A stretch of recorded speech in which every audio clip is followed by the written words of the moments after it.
Salut les bouseux. Pour aujourd'hui, j'ai envie de parler d'un truc, un petit truc vite fait, pas bien important. Au moins pour ça, je vais pas me faire menacer et doxer par un fasciste. Ces dernières années, il y a eu pas mal d'imbéciles heureux qui se sont foutus de ma gueule sur ma façon de prononcer l'anglais.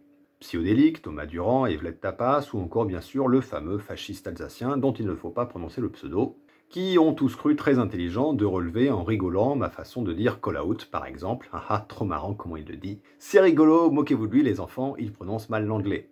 Alors, les cours de langue, ça m'a jamais trop intéressé. J'étais assez mauvais, pas aussi mauvais qu'en sport, mais quand même un peu. Notamment parce que les cours de langue, c'est beaucoup de par cœur, beaucoup de règles absurdes, d'exceptions, et moi ça m'emmerde. Il n'y a rien à comprendre, et le peu qu'il y a à comprendre, c'est débile. Je trouve les langues humaines très très mal foutues. Ça se voit que ça a vraiment été fait n'importe comment. Bon, surtout le français, mais ça, on m'a pas laissé le choix. Le CCDI. On a déjà une lettre pour faire le son S, c'est S. Pourquoi ce CCDI existe? Le PH qui se prononce FE.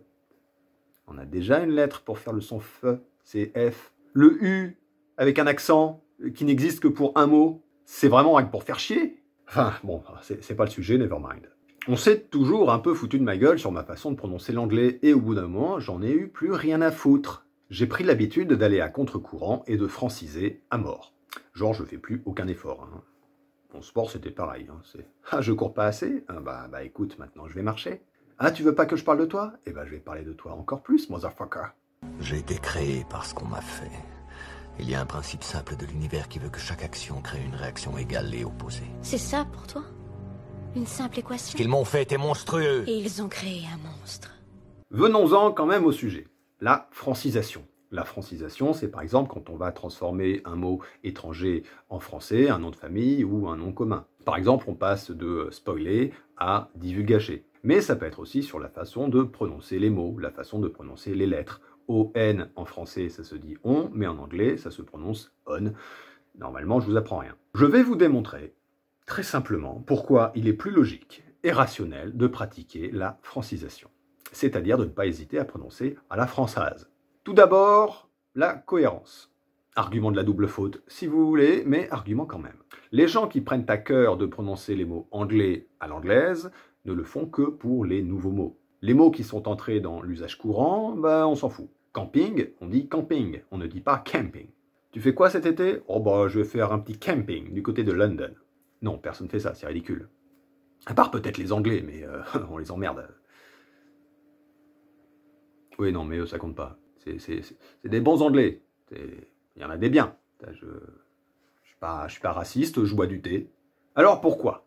Pourquoi exiger de prononcer à l'anglaise seulement si le mot n'est pas encore entré dans l'usage courant? Cela n'a aucun sens. Si tout le monde le fait, tant pis, sinon s'il y a moyen de se distinguer, on va le faire, if you see what I mean.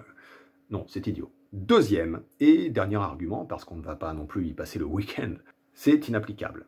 On ne peut pas appliquer cette règle de prononcer les mots étrangers avec la prononciation d'origine. Des langues, il y en a plein. Genre beaucoup.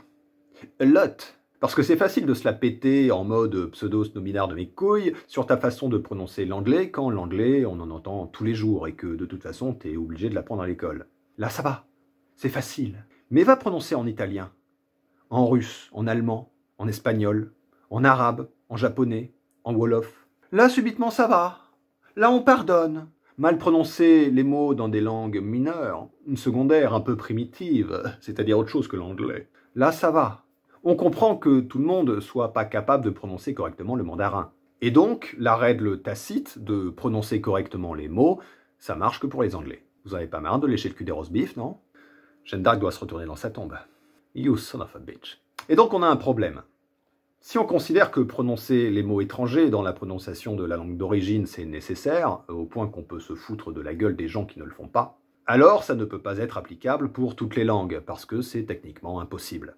Personne ne peut apprendre l'intégralité des prononciations de toutes les langues du monde. Et en plus, ça serait vraiment ridicule.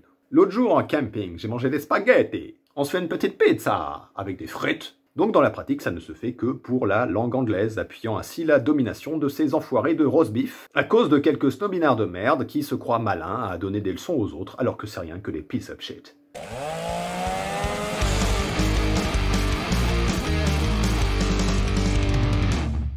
Notre émission est désormais terminée, j'espère qu'elle vous a plu. Si c'est le cas, n'hésitez pas à le préciser dans les commentaires. Vous pouvez me soutenir sur Tipeee. Un lien est dans la description. Allez, salut les bouseux.